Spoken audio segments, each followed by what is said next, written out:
Halo Sobat Pengadilan, Assalamualaikum warahmatullahi wabarakatuh. Shalom, Om Swastiastu, Namo Buddhaya, Salam Kebajikan. Kembali lagi di acara podcast Pengadilan Negeri Raha dengan saya Hartanto Aryandi. Kali ini kita akan membahas sesuatu yang sangat menarik, mengingat tahun depan merupakan tahun politik, yaitu kita akan membahas mengenai tindak pidana pemilu. Untuk membahas persoalan tersebut sudah kedatangan seorang hakim pada Pengadilan Negeri Raha, yaitu Bapak Yuri Setiadi, Sarjana Hukum, Magister Hukum. Selamat datang Pak Yuri, terima kasih sudah menyempatkan hadir pada podcast kali ini Pak. Sama-sama Mas Yandi. Salam untuk teman-teman semua pemirsa podcast pada Pengadilan Negeri Raha. Ya, jadi begini Pak, akhir-akhir ini kan seperti yang kita tahu juga ya Pak, ada begitu banyak pengunjung yang datang ke Pengadilan Negeri Raha itu untuk mengurus mengenai surat keterangan tidak pernah dipidana Pak untuk pengurusan pemilu. Betul. Nah, mungkin banyak pemirsa juga ya yang mempertanyakan mengenai apa sih Pak terkait masalah tindak pidana pemilu itu Pak, seperti itu. Ya, memang akhir-akhir ini hampir seluruh pengadilan negeri di wilayah Indonesia itu sibuk dalam mempersiapkan salah satu syarat bagi teman-teman atau masyarakat yang ingin mengikuti menjadi peserta dalam pemilihan umum yang akan dilaksanakan di tahun 2024 ini. Nah, jadi terkait dengan pemilihan umum ini memang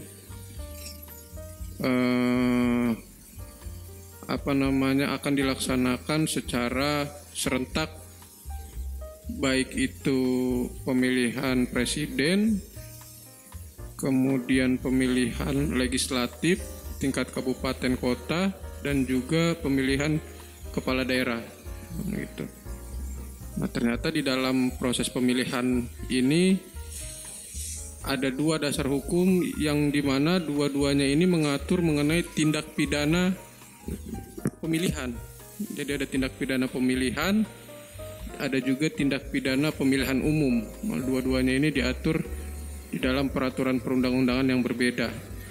Pemilihan umum diatur di Undang-Undang 7 Undang-Undang Republik Indonesia tahun nomor 7 tahun 2017, sementara tentang tindak pidana pemilihan atau biasa kita kenal pemilu kada seperti itu diatur di Undang-Undang nomor 1 tahun 2015 yang telah beberapa kali diubah dan terakhir itu diubah dengan Undang-Undang nomor 6 tahun 2020. Nah, di sana dijelaskan mengenai tindak pidana pemilihan dan tindak pidana pemilihan umum.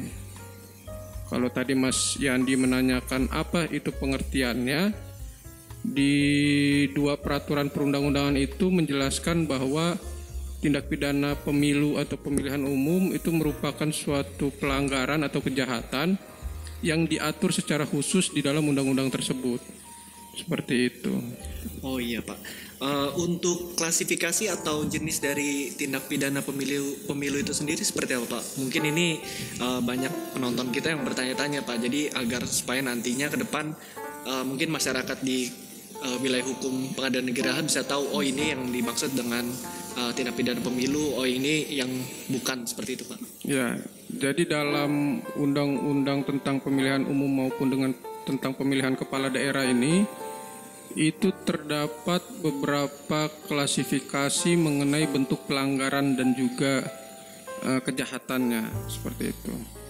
Nah, untuk pelanggaran ini, untuk klasifikasinya itu ada berupa pelanggaran administrasi, kemudian ada pelanggaran kode etik, di sana juga ada tentang perselisihan administrasi, sengketa administrasi maksudnya, dan juga yang menjadi pokok pembahasan kita hari ini yaitu ada tindak pidana atau kejahatan yang berhubungan dengan pemilihan, seperti itu. Nanti di akhirnya juga ada ada perselisihan hasil pemilu, seperti itu. Jadi ada beberapa memang klasifikasi di dua peraturan perundang-undangan tersebut.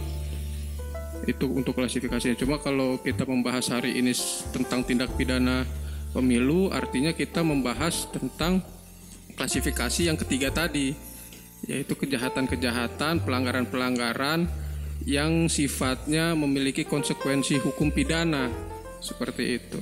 Nah, itu diatur di 2 undang-undang itu. Oh iya Pak. Untuk seperti ini Pak, terkait tindak pidana sendiri kan ada tindak pidana biasa dan juga ada tindak pidana khusus Pak. Untuk pemilu itu sendiri kan masuk dalam tindak pidana khusus. Yang membedakan ciri antara tindak pidana pemilu ini mungkin terkait alur prosesnya ya Pak, karena ini terkait masalah tahapan penyelenggaraan pemilu. Kira-kira tahapan penyelenggaraan pemilu itu apa aja Pak? Ya, kalau untuk proses pemilunya sendiri itu memang ada beberapa tahapan yang sampai hari ini pemerintah itu sudah melakukan tahapan-tahapan itu.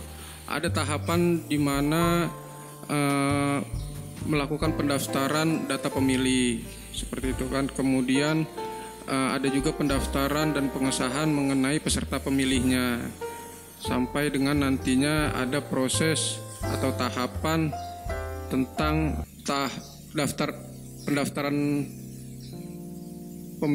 pendaftaran pemilih, pendaftaran peserta, dan juga proses pemilihannya, proses kampanye, kemudian proses pemungutan. Jadi ada kurang lebih ada 4 tahapan.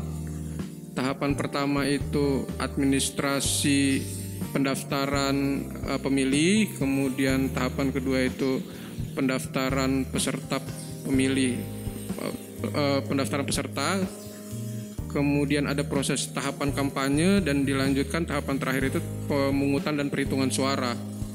4 tahapan itu yang dalam proses pemilu sebetulnya. Nah, kalau berhubungan dengan tindak pidana, ya tentang tindak pidana pemilu itu di undang-undang, baik di undang-undang pemilihan umum maupun di undang-undang tentang pemilihan kepala daerah, itu mengatur tindak pidana atau jenis-jenis pelanggaran maupun kejahatan yang diatur di dalam beberapa tahapan tersebut. Artinya tindak pidana dalam suatu proses pemilihan umum maupun pemilihan kepala daerah itu bisa terjadi di semua tahapan tersebut. Seperti itu, mulai dari tahapan administrasi, pemilih tadi, kemudian peserta, kemudian proses kampanyenya, sampai dengan perhitungan suara. Oh iya Pak, untuk alur proses penanganan seperti apa Pak? Mungkin ada banyak penonton juga yang mungkin ingin melaporkan terkait dugaan tindak pidana pemilu atau seperti apa untuk alur prosesnya sendiri Pak? Baik, jadi kalau untuk pemilihan umum dan juga pemilihan kepala daerah, apabila teman-teman atau masyarakat menemukan suatu adanya pelanggaran atau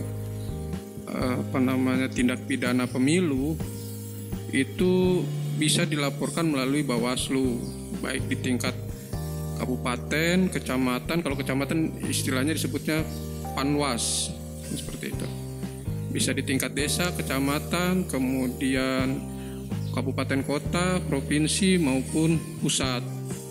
Nah, jadi kemudian nanti Bawaslu ini menyampaikan kepada penyidik, dalam hal ini pihak kepolisian, untuk nantinya penyidik menentukan siapa pelakunya dan dilimpahkan kepada kejaksaan untuk proses penuntutan. Selanjutnya proses persidangannya dilakukan pelimpahan dari kejaksaan ke pengadilan, seperti itu. Nah, proses ini, proses penentuan tindak pidana pemilu maupun pemilihan umum kepala daerah itu dilakukan dalam suatu wadah, dalam suatu sistem yang disebut dalam undang-undang pemilihan umum itu maupun pemilihan kepala daerah itu sebagai Gakumdu, Sentra Penegakan Hukum Terpadu.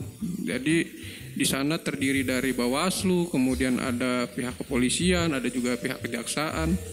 Di sanalah tempat atau wadah mereka berkoordinasi dalam rangka menentukan atau melakukan proses penegakan hukum terhadap tindak pidana pemilu atau pemilihan kepala daerah ini. Begitu.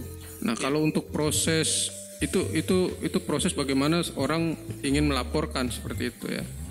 Sementara kalau untuk proses di persidangannya sendiri, itu Mahkamah Agung telah menerbitkan peraturan Mahkamah Agung nomor 1 tahun 2018 yang mengatur tentang tata cara bagaimana pengadilan melakukan proses persidangan terhadap perkara-perkara tindak pidana pemilu maupun tindak pidana pemilihan kepala daerah. Di sana diatur bahwa itu Perma itu sebagai turunan daripada peraturan perundang-undangan. Sebenarnya di peraturan perundang-undangan sudah diatur, hanya saja dipertegas melalui Perma tersebut. Ya, untuk tata cara persidangannya sendiri Pak, terkait masalah waktu mungkin atau masalah terkait proses persidangan di pengadilan negeri itu sendiri gimana Pak? Ya, kalau terkait dengan prosesnya, proses persidangan di pengadilan itu sendiri itu yang menjadi domain kita. Seperti itu dalam proses pembahasan ini. Pengadilan itu menerima berkas perkara dari penuntut umum. Dalam undang-undang maupun dalam Perma diatur bahwa Bawaslu menyampaikan menyampaikan kepada polisi atas laporan atau pengaduan masyarakat terhadap adanya tindak pidana pemilihan umum atau pemilihan kepala daerah ini itu dalam waktu 1 kali 24 jam. Kemudian polisi menentukan memproses perkara tersebut dalam jangka waktu 14 hari untuk selanjutnya itu dilimpahkan kepada kejaksaan. Nah, di kejaksaan nanti akan ditentukan apakah berkas ini lengkap atau tidak. Apabila dia lengkap, dia akan dilimpahkan ke pengadilan. Namun apabila dia tidak lengkap, maka dikembalikan ke kepolisian, penyidik dalam hal ini itu dalam jangka waktu 3 hari maksimal. Untuk selanjutnya penyidik melengkapi berkas tersebut dan dalam waktu jangka 3 hari dia melimpahkan kembali ke kejaksaan.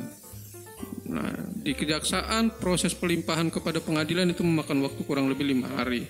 Nah, untuk proses persidangannya sendiri di pengadilan itu ditentukan bahwa pengadilan dalam memeriksa dan memutus perkara tindak pidana pemilihan maupun pemilihan kepala daerah itu jangka waktunya 7 hari.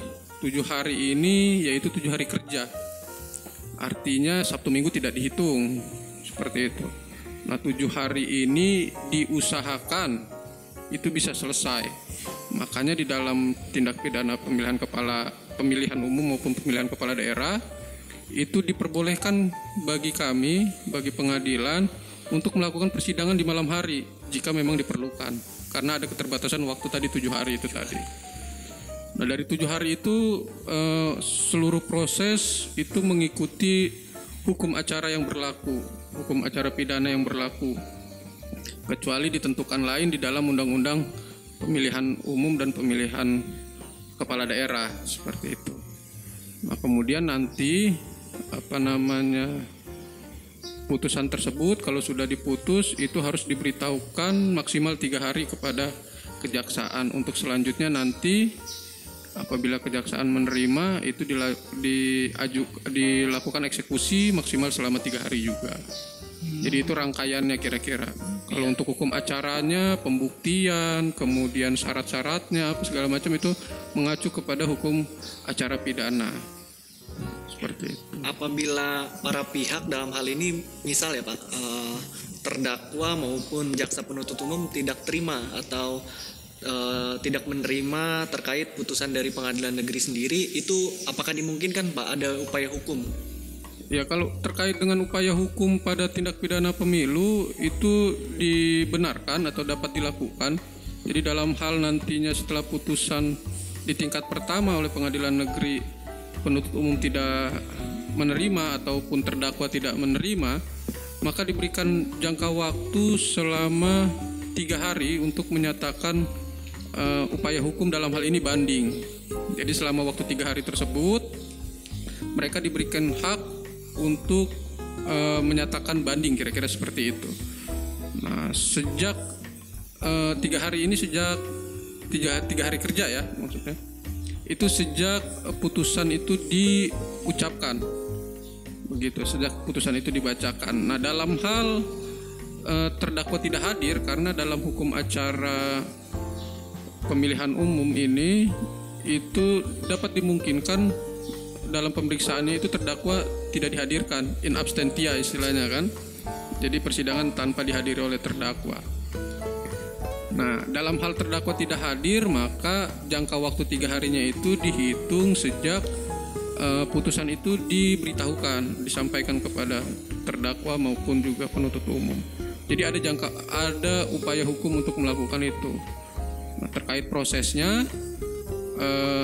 kita melalui pernyataan banding itu bisa dilakukan di muka persidangan ataupun melalui meja PTSP yang kemudian nanti selama jangka waktu 3 hari, jadi kita diberikan waktu 3 hari itu untuk mempersiapkan berkas dan mengirimkan kepada pengadilan tinggi untuk selanjutnya diproses di pengadilan tinggi. Jangka waktu prosesnya sama dengan proses pemeriksaan di pengadilan negeri, yaitu 7 hari. Kemudian nanti setelah diputus oleh pengadilan tinggi, mereka mengirimkan kembali, menyampaikan kembali hasil putusannya kepada kejaksaan maupun kepada terdakwa melalui pengadilan negeri dalam jangka waktu 3 hari.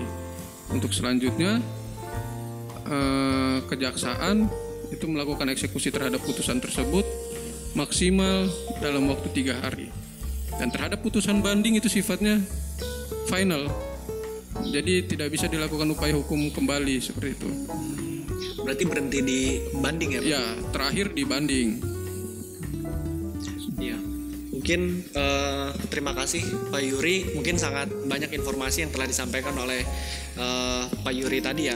Ada begitu banyak yang bisa diambil, mungkin bisa bermanfaat juga untuk masyarakat, terkhusus untuk wilayah hukum di Pengadilan Negeri Raha. Terakhir Pak, terkait closing statement Pak atau pesan-pesan. Mungkin ini kan mengingat mendekati pemilu ya Pak. Mungkin bagi aparatur pegawai negeri sipil di lingkungan Mahkamah Agung atau terkhusus di Pengadilan Negeri Raha seperti apa Pak? Karena ini banyak menjadi konflik mama Pak biasanya Pak di rumah-rumah. Ya, memang sebenarnya pembicaraan mengenai pemilu ini sangat menarik begitu. Bahkan di warung kopi pun tukang beca sampai membicarakan hal itu gitu. Jadi tidak hanya di level-level petinggi atau pejabat negara kadang membicarakan itu, di level bawah pun masyarakat membicarakan itu. Namun untuk teman-teman di aparatur pengadilan negeri seluruh Indonesia, baru-baru ini telah dikeluarkan edaran kurang lebih seperti itu dari Mahkamah Agung, Ketua Mahkamah Agung, untuk tidak membawa hal-hal yang berbau politik tersebut di lingkungan kantor. Nah, jadi mungkin saran saya kepada teman-teman seluruh aparatur untuk menjaga itu agar tercipta kondusivitas di lingkungan kantor terkait dengan proses pemilihan ini. Artinya kalaupun memang ada teman-teman yang mendukung salah satu pasangan calon, ya di keep sendiri saja seperti itu kira-kira kan. Kalaupun membicarakannya ya ditahan-tahan seperti itu agar tidak terjadi gesekan-gesekan yang dapat mengganggu kinerja kita ke depannya. Selebihnya mungkin ya untuk masyarakat yang menonton dimanapun itu berada, khususnya di wilayah hukum Pengadilan Negeri Raha, terkait dengan tindak pidana pemilu ini, apabila menemukan peristiwa-peristiwa yang diduga merupakan suatu tindak pidana proses pemilihan, itu ya silakan melaporkan seperti itu ke pihak yang berwenang, dalam hal ini Bawaslu melalui sentra Gakumdunya, sehingga tercipta nantinya proses pemilu yang bersih, jujur dan adil. Itu harapan saya tentunya, dan harapan kita semua lah, mendukung proses pemilu ini berjalan lancar, aman dan tentram. Ya, terima kasih banyak Pak Yuri atas seluruh informasinya, sangat bermanfaat sekali untuk bagi seluruh masyarakat yang ada di wilayah hukum Pengadilan Negeri Raha. Mungkin tambahan sedikit dari saya, jangan sampai nantinya pemirsa yang nonton podcast kali ini bertemu dengan Pak Yuri seperti itu Bang. Karena makanya mungkin bisa dicatat hal-hal apa yang menjadi kriteria dari tindak pidana pemilu itu sendiri. Mungkin sekian untuk podcast Pengadilan Negeri Raha kali ini. Sampai berjumpa di podcast selanjutnya. Jangan lupa subscribe, likes, dan juga komen, dan selalu nantikan di sosial media Pengadilan Negeri Raha. Terima kasih.